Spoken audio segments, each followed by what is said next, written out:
जालना शहरामधील कैकाडी मोहल्ला आणि जिल्ह्यामधील इतर ठिकाणी सुरू असलेल्या अवैध हातभट्टी मद्य विक्रीच्या अड्ड्यांवरती राज्य उत्पादन शुल्क विभागाच्या पथकाने मोठी कारवाई केली। यावेळेला 5 जणांवरती गुन्हे दाखल करण्यात आले असून जवळपास 2 लाख रुपयांचा मुद्देमाल जप्त केला गेलाय।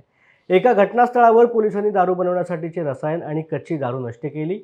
सदर कारवाईवरून जालना पोलिसांनी अवैध हातभट्टीवाल्यांच्या विरोधात मोहीम उघडल्याचं पाहायला मिळतंय।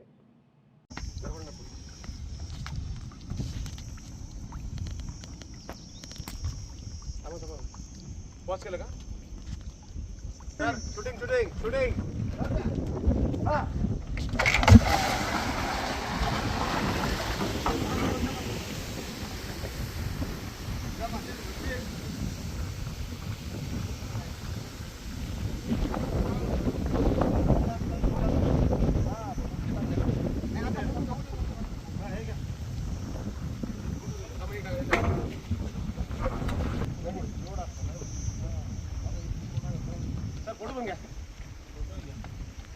आता मारा